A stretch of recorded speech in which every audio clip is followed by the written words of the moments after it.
শুরু করছি আজকের গল্প হেমেন্দ্র কুমার রায়ের লেখা বাজলে বাঁশি কাছে আসি। তোমরা কোনারকের নাম নিশ্চয়ই শুনেছ। কোনারক হচ্ছে একটি জায়গার নাম, পুরী থেকে প্রায় 18 মাইল দূরে। সেখানে খুব পুরনো একটি ভাঙাচোরা সূর্য মন্দির আছে। মন্দিরের বেশিরভাগ এখন ভেঙে পড়েছে বটে, কিন্তু যেটুকু এখনো দেখতে পাওয়া যায় তা এত সুন্দর যে পৃথিবীর সব দেশ থেকে দর্শকের দল সেখানে আসে মহা আগ্রহে। কোনারক ও পুরীধামের মাঝখানকার 18 মাইল জায়গাটাকে মরুভূমি ছাড়া আর কিছুই বলা যায় না। এই মরুভূমির একদিকে দাঁড়িয়ে আছে জগন্নাথের মন্দির, একদিকে আছে কোনারকের সূর্য মন্দির, একদিকে দেখা যায় অনন্ত সমুদ্র এবং আর একদিকে আকাশের সীমারেখা পর্যন্ত চলে গেছে অনন্ত বালির প্রান্তর। এই বালুকার রাজ্যে ছোটখাটো একটি বন জঙ্গলের শ্যামলতা পাওয়া যায় কেবল কোনারকের ভাঙা দেউলের আশেপাশে। এই বন জঙ্গলের মধ্যেই একটি সরকারি ডাক বাংলো আছে। আমি যখন সেই বাংলোয় গিয়ে আশ্রয় নিয়েছিলুম তখন সেখানে এক তান্ত্রিক সন্ন্যাসীর নির্জন আশ্রম দেখেছিলুম। বাংলোর ভেতরে দুখানি শোয়ার ঘর, তার একখানিতে ছিলুম আমি এবং আর একখানি দখল করেছিলেন আর একজন অপরিচিত ভদ্রলোক। পরে তার সঙ্গে পরিচয় হয়েছিল।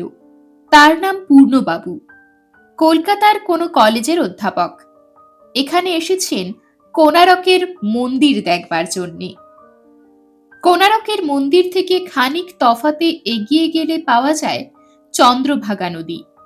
একদিন সন্ধ্যার কিছু আগে এই নদীর ধারে বেরিয়ে বেড়াচ্ছি, হঠাৎ আমার পায়ে কিসের যেন ঠোক্কর লাগলো। হেঁট হয়ে চেয়ে দেখি বালির ভেতর থেকে কি একটা জিনিসের আধখানা বাইরে বেরিয়ে রয়েছে। খানিক টানাটানি করতেই জিনিসটার সবখানাই বেরিয়ে পড়ল। ভালো করে পরীক্ষা করে বুঝলুম সেটা হচ্ছে অদ্ভুত আকারের এক বাঁশি। অন্যমনস্কভাবে সেটাকে হাতে নিয়ে আমি আবার বাংলোর দিকে ফিরলুম। যখন বাংলোর খুব কাছে এসে পড়েছি তখন কেন জানি না আমার মনে হলো একবার পেছন পানে ফিরে তাকানো উচিত। সঙ্গে সঙ্গে ফিরে দাঁড়িয়েই দেখি নদীর ধার থেকে একটা মানুষের মূর্তি হনহন করে আমার দিকেই এগিয়ে আসছে। তার যেন খুব তাড়া, অথচ সে কিছুতেই তাড়াতাড়ি আসতে পারছে না। অন্তত তার ভাবভঙ্গি দেখে আমার এইরকমই মনে হলো। সে যেন আসছে আসছে আসছে, সে আসছে অথচ আসতে পারছে না। সন্ধ্যার আসন্ন অন্ধকারে মূর্তিটাকে স্পষ্টভাবে দেখা যায় না, অথচ তাকে ভালো করে দেখবার জন্য মনের ভেতরে একটা অকারণ কৌতূহল জেগে ওঠে। বাংলোর ঘরের ভেতর বসে বাতির আলোতে বাঁশিটাকে ভালো করে পরীক্ষা করে দেখলুম। বাঁশিটা মোটেই একালের নয়, তামার বাঁশি, এবং বয়সে এ হয়তো কোনারকের মন্দিরেরই মতন সুপ্রাচীন। তার গায়ে কতকগুলো যেন অক্ষর খোদা রয়েছে, কিন্তু সেগুলো যে কোন ভাষার অক্ষর কিছুই বোঝা গেল না। এই সেকেলে বাঁশিটা এখনো বাজে কিনা দেখবার জন্যে তার রন্ধ্রে একবার ফু দিলুম। আমার সেই সামান্য ফুয়েই বাঁশিটা হঠাৎ আশ্চর্য তীক্ষ্ণ ও তীব্র স্বরে বেজে উঠল। বাঁশি যে অত জোরে বাজতে পারে এটা ছিল আমার কল্পনার অতীত। অত্যন্ত চমকে উঠে বাঁশিটা টেবিলের উপরে রেখে দিলুম এবং সঙ্গে সঙ্গে শুনলুম একটা এলোমেলো ঝোড়ো হাওয়া বাইরে থেকে ঘরের ভেতরে ঝাঁপিয়ে পড়ল। বাতিটা গেল নিবে। জানলা বন্ধ করে আমি আবার বাতিটা জ্বাললুম এবং তারপরেই শুনলুম ঘরের দরজায় কে করাঘাত করছে। আস্তে আস্তে উঠে দরজা খুলে দিলুম। আর একটা ঝোড়ো হাওয়ার দমকা এসে ঘরের ভেতরে ঢুকে পড়ল, কিন্তু দরজা খুলে কাউকেই দেখতে পেলুম না। ভাবলুম আমার মনের ভ্রম, দরজায় শব্দ হয়েছে হাওয়ার জন্যই। সে রাত্রে হাওয়ার জোর ক্রমেই বেড়ে উঠতে লাগলো।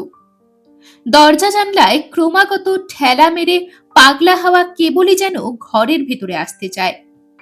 তার আওয়াজ শুনে আমার মনে হলো কোণারকের প্রাচীন ভগ্ন মন্দিরের আত্মা যেন করুণ আর্তনাদ করছে, যেন দেউলের সমস্ত পাথরের মূর্তি হঠাৎ আজ জ্যান্ত হয়ে কাতর কান্না শুরু করে দিয়েছে। অসংখ্য যক্ষ রক্ষ কিন্নর ও নাগকন্যার দল যেন এই বাংলোর চারদিক ঘিরে দল বেঁধে দাঁড়িয়ে রয়েছে। দরজায় করাঘাত করছে তারাই। এরকম সব কথা মনে হওয়া মনের খুব ভালো অবস্থার লক্ষণ নয়। মন থেকে এইসব দুশ্চিন্তা তাড়িয়ে এখন ঘুমোবার চেষ্টা করাই উচিত। চেয়ার ছেড়ে উঠে ধীরে ধীরে বিছানায় গিয়ে শুয়ে পড়লুম। খানিক পরেই চোখে একটু তন্দ্রার আমেজ এলো, কিন্তু ঘুম আসবার আগেই আমার কেমন যেন সন্দেহ হলো যে বিছানায় আমি আর একলা নই, আমার পাশেই যেন আর একজন কেউ শুয়ে আছে। টেবিলের ওপরে বাতিটা তখনও জ্বলছিল। সেই আলোতে আড়ষ্টভাবে পাশ ফিরে দেখলুম বিছানায় আমি ছাড়া আর কেউ নেই। নিজের মিথ্যা ভয়ে নিজেই মনে মনে হেসে আমি আবার চোখ মুদে ফেললুম। কিন্তু তখনই আবার আমার মনে হলো আমার পাশে আর একজন কে এসে শুয়ে পড়েছে। কিন্তু এবারে এই অলীক কল্পনা নিয়ে আর মাথা না ঘামিয়ে আমি নিদ্রা দেবীর আরাধনায় নিযুক্ত হলাম। সকালবেলায় বেড়াতে বেরিয়েছি। পূর্ণবাবুর সঙ্গে দেখা। তিনি কিরকম এক চোখে আমার দিকে তাকিয়ে আছেন। আমি জিজ্ঞেস করলুম, আপনি আমাকে কিছু বলতে চান?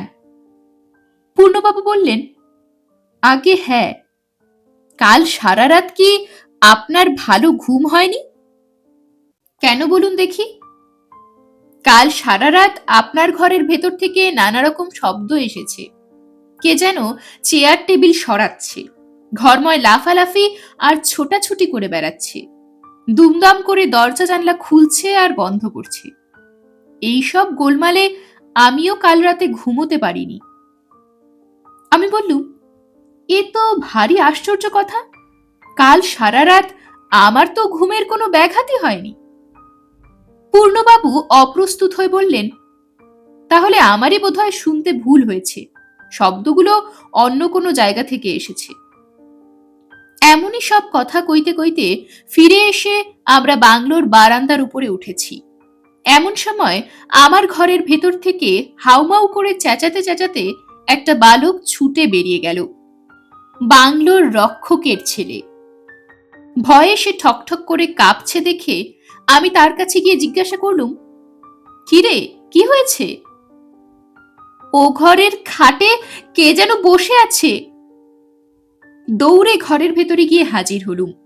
খাটের উপরে কেউ নেই, কেবল বিছানার চাদরখানা এলোমেলো হয়ে গুটিয়ে পাকিয়ে ঘরের মেঝে পড়ে রয়েছে। বালক বললে, না, সে ওই খাটেই বসেছিল, ঠিক যেন একটা সাদা কাপড়ে তৈরি মূর্তি। আমাকে দেখেই সে খাট থেকে নেমে এলো। পূর্ণবাবু বললেন, বোধহয় এখানকার কোনো লোক চাদর মুড়ি দিয়ে ছেলেটাকে ভয় দেখিয়ে আবার পালিয়ে গেছে। আমারও মন বলল তাই হবে।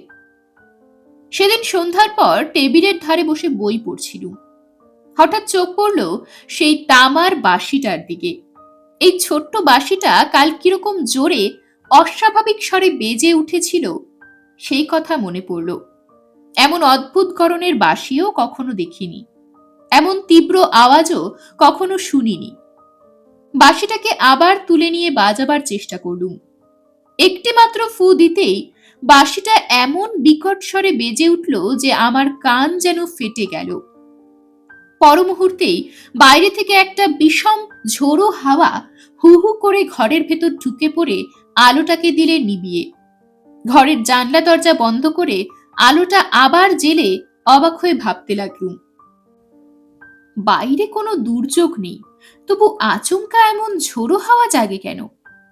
কালও এই ব্যাপার হয়েছিল, আজও তাই। খাটের দিকে চোখ গেল। বিছানার চাদরখানা আপনা আপনি তাল পাকিয়ে গুটিয়ে যাচ্ছে। এও কি সম্ভব? নিজের চোখকে বিশ্বাস হলো না। চোখ দুটো দু হাতে রগড়ে ভালো করে আবার তাকিয়ে দেখি খাটের উপরে পা ঝুলিয়ে বসে আছে এক কিম্ভূত কিমাকার মূর্তি। ধবধবে কাপড়ের মতো সাদা তার দেহ। তার হাত আছে, পা আছে, মাথা আছে, কিন্তু চোখ, নাক, ঠোঁট দেখা যায় না। কি ভয়ানক! মূর্তিটা উঠে দাঁড়ালো। দুদিকে দুহাত বাড়িয়ে বাঁধো বাঁধো পায়ে যেন কি ধরবার চেষ্টা করতে লাগলো। তার ভাবভঙ্গি অন্ধের মতো। কিন্তু সে কাকে খুঁজছে? আমাকে? এ কথা মনে হতেই দারুণ আতঙ্কে আমি চেয়ার ছেড়ে উঠে দাঁড়ালুম। সেই শব্দ পেয়েই অন্ধ মূর্তিটা বেগে আমার দিকে আসতে লাগলো। আমি এক লাফে দরজার কাছে এসে পড়লুম। পাগলের মতো দরজা খুলে বাইরে বেরিয়ে পড়ে চেঁচাতে লাগলুম, রক্ষা করো, রক্ষা করো। চারদিক থেকে দ্রুত পায়ের শব্দ পেলুম। পূর্ণবাবুর গলায় শুনলুম, ব্যাপার কি মশাই, ব্যাপার কি? দু হাতে চোখ চেপে মাটির উপর বসে পড়ে আকুল স্বরে বললুম, ঘরের ভেতরে সেই সাদা কাপড়ের মূর্তিটা। সকলে ঘরের ভেতরে গেল। পূর্ণবাবু উচ্চ স্বরে বললেন, কই, কেউ তো এখানে নেই। হতভম্বের মতো ঘরে ঢুকে দেখলুম মূর্তি অদৃশ্য হয়েছে। মেঝের উপরে দরজার কাছে বিছানার চাদরখানা গড়াগড়ি দিচ্ছে। এমন সময়ে কোনারকের মাঠের সেই তান্ত্রিক সন্ন্যাসী ঘরের ভেতরে ঢুকে বললেন, কি হয়েছে, এখানে এত গোলমাল কেন? বলতে বলতে তার চোখ হঠাৎ টেবিলের উপরে পড়ে খানিকক্ষণ স্থির হয়ে রইল। তারপর তিনি এগিয়ে গিয়ে টেবিলের উপর থেকে তামার বাঁশিটা তুলে নিয়ে সেটা গম্ভীরভাবে ঘুরিয়ে ফিরিয়ে দেখলেন। তারপর বললেন, এটা এখানে কেমন করে এলো? আমি বললুম, ওটা চন্দ্রভাগা নদীর তীরে কুড়িয়ে পেয়েছি। সন্ন্যাসী ঘরের ভেতর থেকে বেরিয়ে যেতে যেতে বললেন, এ বাঁশিটাকে আমি সমুদ্রে বিসর্জন দিতে চললুম। এ হচ্ছে জাদুকরের অভিশপ্ত বাঁশি, এ অমঙ্গলকে ডেকে আনে। এরকমই আরো সব গল্প পেতে চ্যানেলটিকে সাবস্ক্রাইব করে দেবেন। আর গল্পটি যদি ভালো লেগে থাকে তাহলে লাইক, শেয়ার আর কমেন্ট করে দেবেন।